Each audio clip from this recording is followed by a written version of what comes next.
Bonjour, je m'appelle Walid Moulahoum et je suis spécialiste en ressources hydriques et systèmes d'information géographique. Dans cette vidéo, je vais vous apprendre ce qu'est un système d'information géographique. Les objectifs d'apprentissage de cette présentation sont, premièrement, définir les SIG. Deuxièmement, nous allons donner des exemples de ce qui peut être fait avec les SIG. Et troisièmement, nous allons décrire les différents outils qui peuvent être utilisés dans les SIG, que ce soit avec les logiciels libres, open source, ou bien les logiciels propriétaires. Alors, qu'est-ce qu'un SIG? Le SIG se compose de trois mots: système, information et géographique.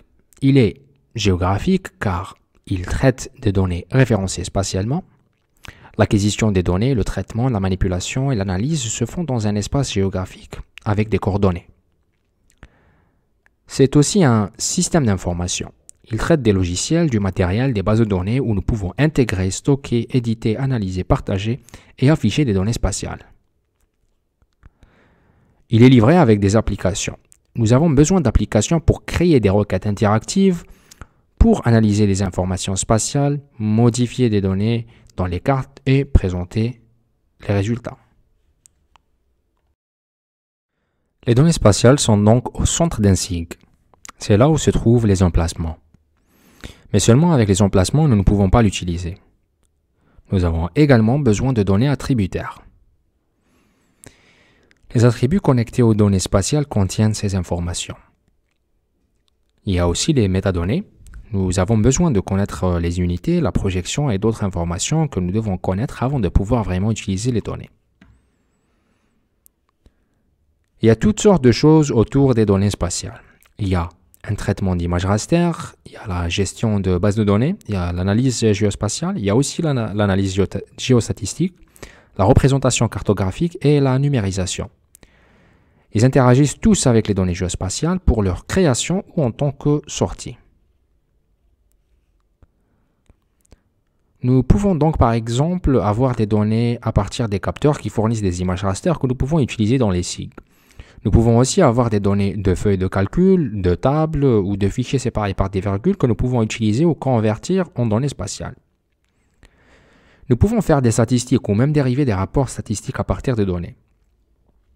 Nous pouvons numériser des cartes pour obtenir les données dans les SIG ou nous pouvons extraire les données à partir du SIG et les imprimer sur une carte ou les utiliser dans des produits visuels tels que des sites web interactifs par exemple.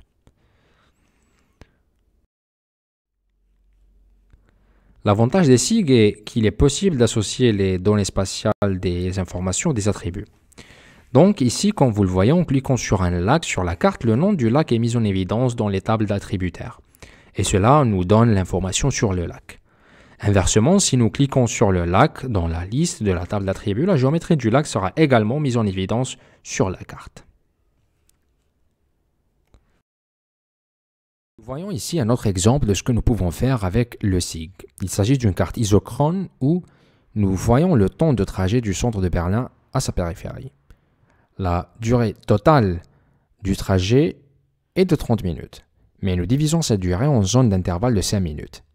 De cette façon, nous pouvons voir quelles zones peuvent être atteintes très rapidement ou avoir une connexion rapide au centre et celles qui prennent plus de temps.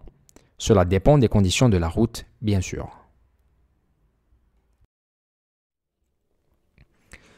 Nous pouvons également représenter des données dans des cartes interactives en 2,5D. Les 2D sont les cartes plates et les 3D nécessitent un équipement spécial ou des lunettes 3D. Mais si nous avons l'impression d'ombrage, nous appelons ce type de carte 2.5D.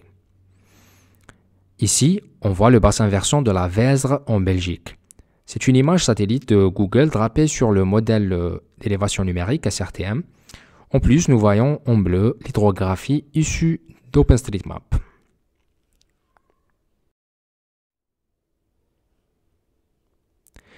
Alors, comment tout a-t-il commencé? Quelle est l'histoire des SIG?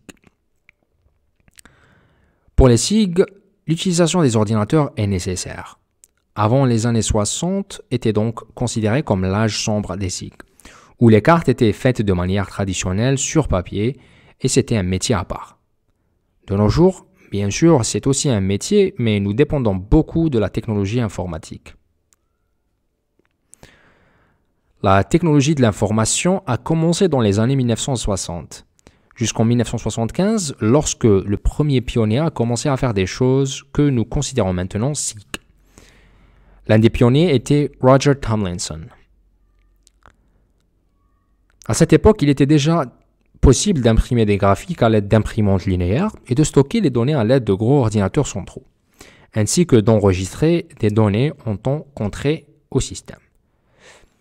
Des gens comme Roger Tomlinson ont pu combiner cette technologie dans ce que nous appelons le premier SIG de nos jours. Ce travail était pour le gouvernement canadien. Il a également développé le système géographique canadien, le CGIS. Ils ont inventé l'approche par couche que nous utilisons encore dans les SIG, où les données sont stockées dans différentes couches qui peuvent être superposées. Ils l'ont utilisé pour le cadastre canadien en 1964, qui a pris jusqu'en 1971 pour devenir pleinement opérationnel. À peu près à la même époque, dans les années 70, c'est le US Census Bureau qui a également commencé à travailler avec les SIG. Il y a aussi un exemple de l'Ordnance Survey au Royaume-Uni qui a commencé à développer des cartes à l'aide des SIG et différents produits de données. Un peu plus loin dans le temps, entre 1975 et 1990, fut l'époque où les ordinateurs devenaient de plus en plus disponibles. Il y avait donc une possibilité de commercialiser le SIG.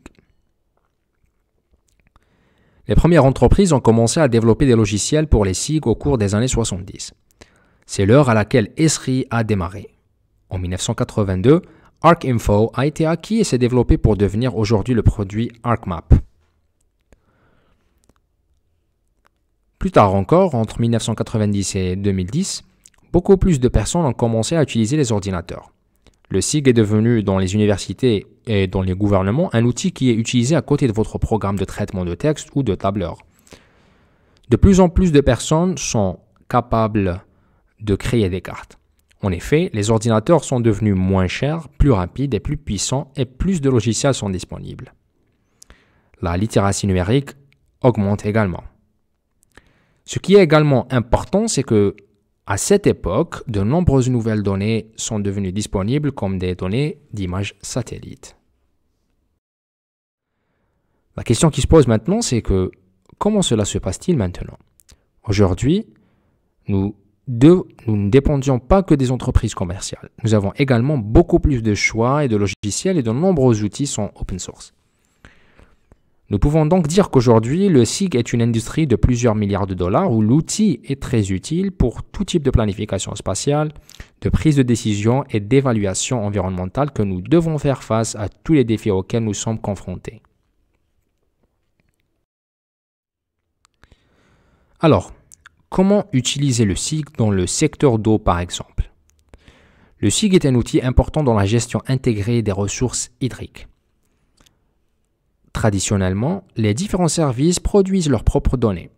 Cependant, il est très important que ces différents départements de différents secteurs réutilisent, analysent et combinent les données les uns des autres pour arriver aux solutions nécessaires à la gestion intégrée des ressources en eau.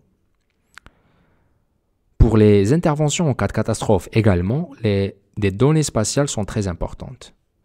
En cas de crise ou de problème, nous devons immédiatement évaluer le problème et collecter les données appropriées, puis générer les alternatives et des solutions et mettre en place une action politique. Nous devons également évaluer les résultats de nos mesures prises après la catastrophe. Alors, comment le SIG est-il utilisé pour la gestion des systèmes d'eau urbains? Il est très important de cartographier les réseaux d'assainissement et de drainage et de planifier les usines de traitement des eaux usées par exemple.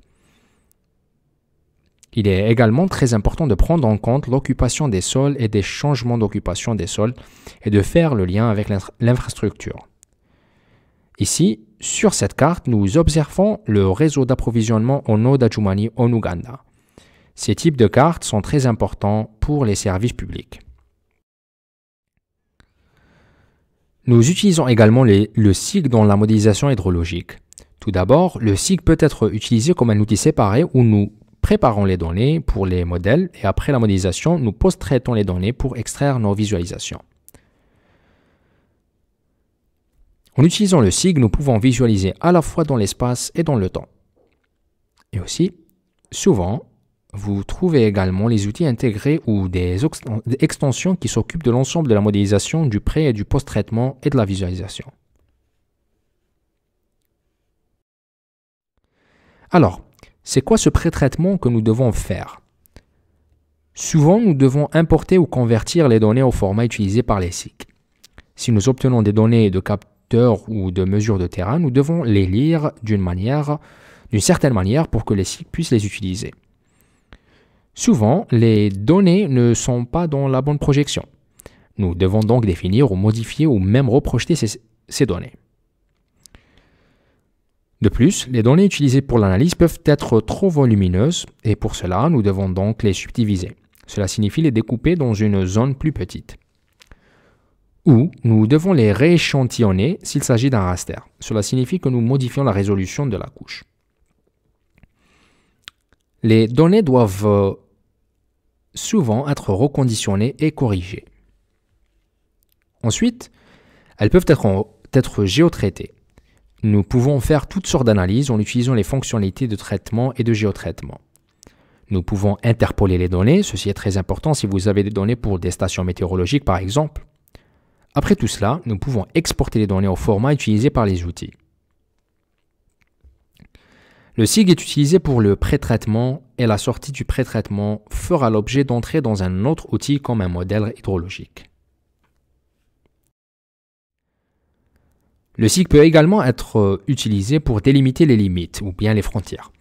Nous pouvons donc observer les frontières administratives telles que la province, le pays ou les arrondissements comme vous le voyez ici. Nous pouvons également examiner les limites naturelles telles que les bassins versants ou les sous-bassins versants. Il y a aussi des frontières plus humaines qui sont moins claires comme un delta ou un parc national. Le SIG peut être utilisé pour la production de cartes, ce qui est un résultat très important du SIG. Il peut également être utilisé pour la visualisation, non seulement sur des cartes, mais aussi, comme nous l'avons déjà vu, dans des animations 2.5D ou 3D ou sur des cartes interactives sur les sites web. Nous pouvons l'utiliser pour le géotraitement à l'aide de différents outils. De nombreux logiciels SIG sont livrés avec une boîte à outils contenant de nombreuses fonctions de géotraitement. Nous pouvons aussi l'utiliser ou bien utiliser ces fonctions pour faire une analyse géospatiale générale. De nos jours, le SIG ne fonctionne plus sur de gros ordinateurs centraux, mais nous comptons de plus en plus sur les serveurs qui exécutent un moteur SIG. Ils peuvent être utilisés pour servir toutes sortes de cartes et de produits cartographiques. Nous avons aussi la version de bureau sur laquelle nous pouvons effectuer notre traitement, bien que de plus en plus se fasse en ligne à l'aide de serveurs et de services web. Nous exécutons même notre SIG sur des appareils mobiles qui peuvent se connecter à un serveur pour le traitement ou pour obtenir des données. Le SIG est donc utilisé dans de nombreuses plateformes de nos jours.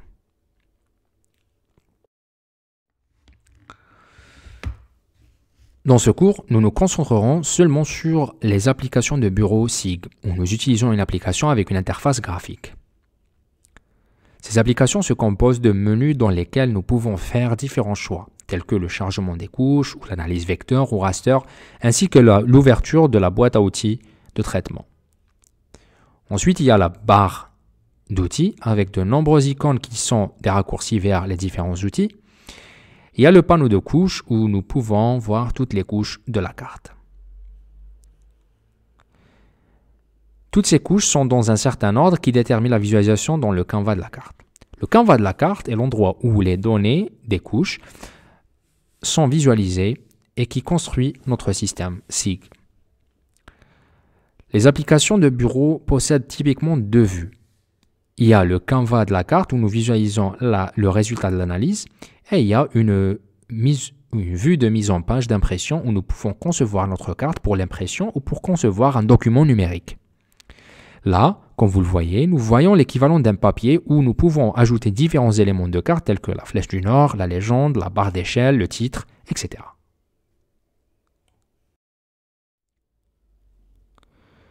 Outre les applications de bureau, nous avons également des applications en ligne de commande.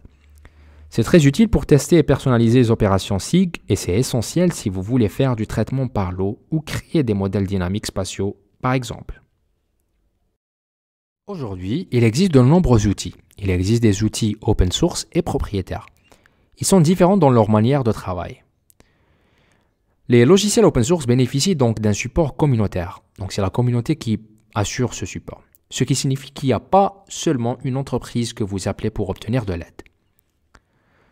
D'autre part, il n'y a aucun coût lié à la licence. Ils sont aussi conçus pour être interopérables. Vous pouvez toujours passer d'un outil à un autre outil, combiner les résultats de différents outils et intégrer plusieurs outils car le logiciel open source est basé sur des normes ouvertes.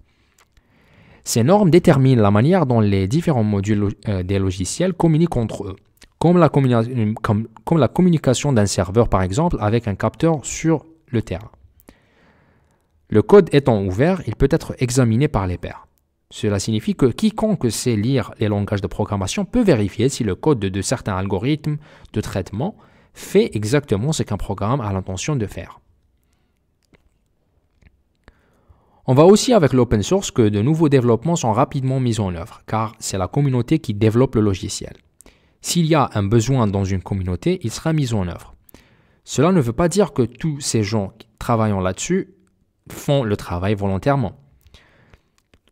De nombreuses entreprises sont générées autour du produit open source et de nombreuses entreprises investissent dans ces outils. Donc, s'ils souhaitent avoir une nouvelle fonctionnalité, ils peuvent payer les entreprises et développer et implémenter une nouvelle fonctionnalité. Bien sûr, la nouvelle fonctionnalité devient par la suite disponible pour toute la communauté.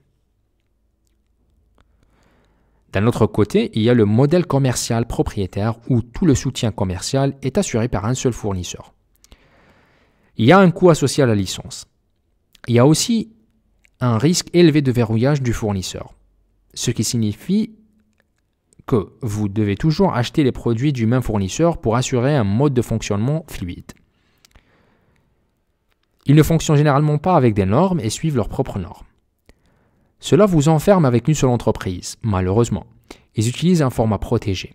Il n'est donc pas facile d'échanger les différents formats avec d'autres utilisateurs qui utilisent d'autres outils. Leur code ne peut pas être examiné par les pairs car il est fermé, donc nous souffrons du problème de la boîte noire. L'implémentation des nouvelles fonctionnalités est lente. Ces fonctionnalités ne dépendent pas du besoin de la masse d'utilisateurs, mais des priorités de l'entreprise ou des personnes qui payent le plus.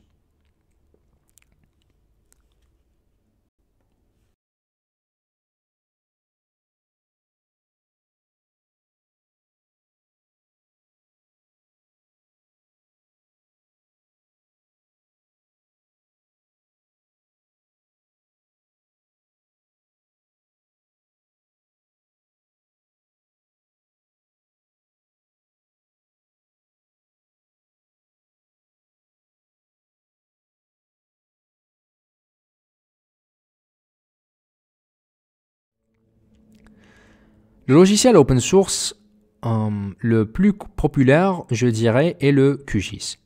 Il y a aussi le Saga qui est également inclus dans QGIS, dans la boîte à outils de traitement. Il y a Illuis et Gedal, mais il existe de nombreux autres outils. Parmi les outils propriétaires, il y a bien sûr le bien connu Esri ArcGIS, Idrissi des Clark Labs et il y en a aussi plusieurs autres. La plupart des logiciels open source sont sous l'égide de la fondation OSGeo, Open Source Geospatial Foundation. Outre la diffusion de géologiciels open source, cette fondation est également impliquée dans les produits éducatifs et la diffusion des données ouvertes.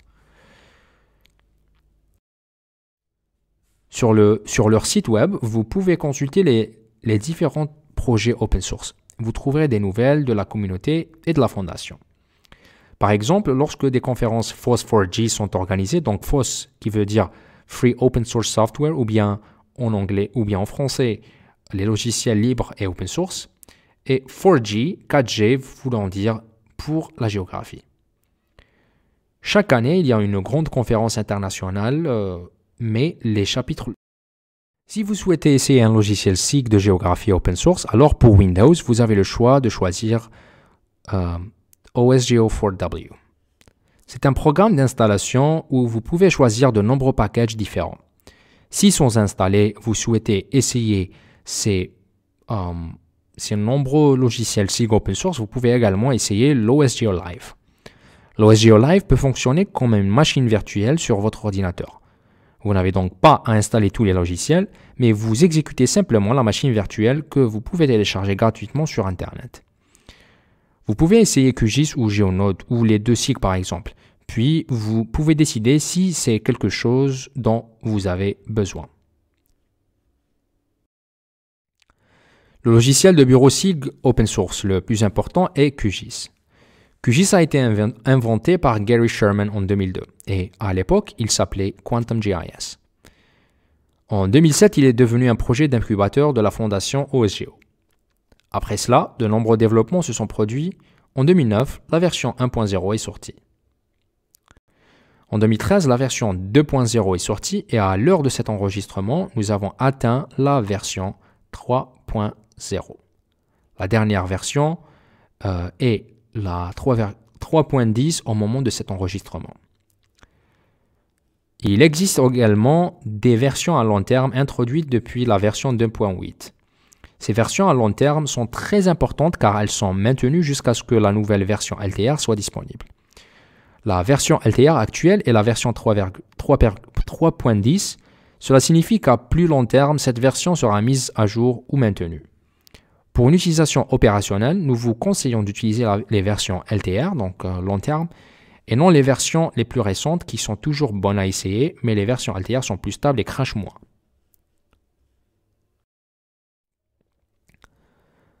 Alors, pourquoi tant de gens utilisent QGIS? Tout d'abord, c'est gratuit, ce qui signifie que vous pouvez l'installer et l'utiliser et cela ne vous coûte absolument rien. Il n'y a pas de frais initiaux ni de frais récurrents, absolument rien.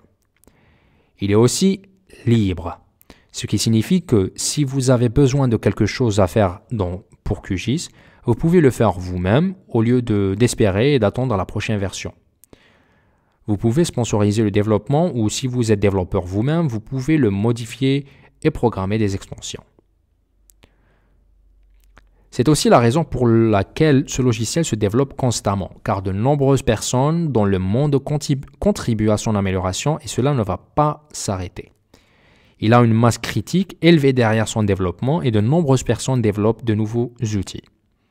Il existe également une très bonne relation entre les utilisateurs et les développeurs. Il existe une aide et une documentation importante. Si vous posez simplement votre question dans votre moteur de recherche ou votre navigateur, il y a beaucoup d'autres personnes qui ont rencontré le même problème et beaucoup d'autres personnes qui ont aidé les autres à les résoudre. Il y a beaucoup d'informations et de solutions trouvées sur Internet à propos de QGIS, donc il suffit juste de chercher. Ce qui est également très important, et contrairement au logiciel propriétaire, c'est que QGIS fonctionne sur différents systèmes d'exploitation. Vous pouvez l'exécuter sur Mac, Windows, Linux ou Unix. Il existe même sous une version Android. Alors, comment installez-vous QGIS? Tout simplement, rendez-vous sur qgis.org. Recherchez le bouton de téléchargement. Choisissez ensuite votre système d'exploitation. Si vous souhaitez l'utiliser pour une utilisation opérationnelle, choisissez la version LTR à long terme. Il est important que vous sachiez si votre laptop ou ordinateur est 32 bits ou 64 bits. Si vous êtes un nouvel utilisateur, nous vous conseillons d'utiliser le programme d'installation indépendant.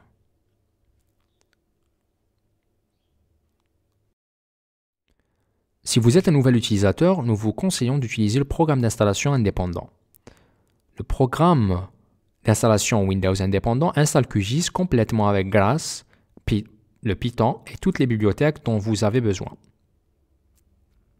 Il vous permet également de faire des mises à jour. Par conséquent, Vous utilisez le programme d'installation OSGeo4W qui l'accompagne. Il est donc très facile de désinstaller, de réinstaller le logiciel et de conserver les paramètres même lorsque vous souhaitez effectuer une mise à niveau.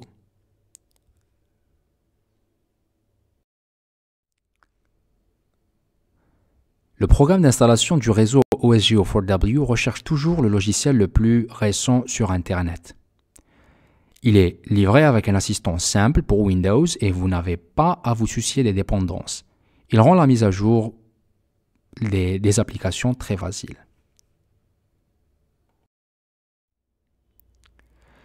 Lorsque vous utilisez le SIG, vous entendez également beaucoup parler de GEDAL, qui est essentiellement une bibliothèque pour convertir les formats raster et vecteurs. GEDAL veut dire Geodata Abstraction Layer. Elle prend en compte non seulement le changement des formats, mais également les changements de projection que vous souhaitez. Et prend en charge de nombreux formats, certains comme GeoTIFF, AirDAS Imagine Files ou S3 Shapefile ou Google KML.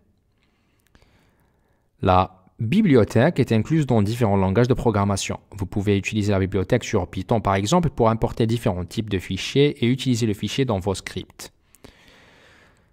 Elle est également fournie avec des programmes utilitaires autonomes. Tous ces scripts et programmes sont également liés par exemple dans QGIS. La plupart des fonctions de QGIS sont basées sur les fonctions GEDAL. Elle est largement utilisée comme bibliothèque dans les applications logicielles propriétaires et open source.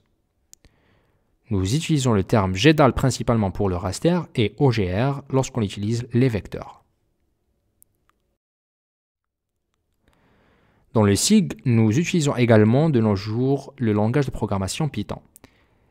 C'est une norme également pour les logiciels commerciaux et open source dans les SIG.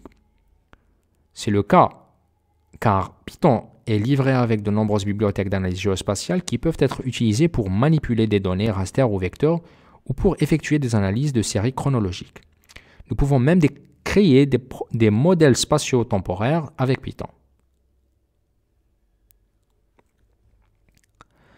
La rédaction des scripts est une compétence très importante, donc après avoir appris les bases du QGIS, vous devez peut-être acquérir des compétences plus avancées telles que la création des scripts. Cela signifie que vous pouvez exécuter des opérations par lot. Par exemple, si vous avez besoin de convertir 800 produits d'images satellites du format HDF au format GeoTIFF et de modifier la projection en même temps, cela ne nécessitera que quelques lignes de code. Si vous faites ça, ça va vous permettre d'économiser beaucoup de temps et d'argent. Vous pouvez également trouver Python intégré dans le logiciel de bureau SIG tels que ArcGIS et QGIS. Au final, il existe de nombreux outils et il est très important d'utiliser une combinaison d'outils. Chaque outil a ses avantages et ses inconvénients. La seule façon d'apprendre ces outils est par la pratique. Vous devez apprendre principalement sur le tas, donc sur des cas d'application. Il ne sert absolument à rien de lire des livres ou des manuels sur le SIG ou des notes de cours. Regarder ces vidéos peut vous aider un peu à démarrer, mais travaillez vous-même sur les tâches et le meilleur moyen. Internet est toujours là pour poser vos questions, en particulier pour les SIG open source. Si vous avez besoin de savoir quelque chose, utilisez simplement le moteur de recherche de votre navigateur.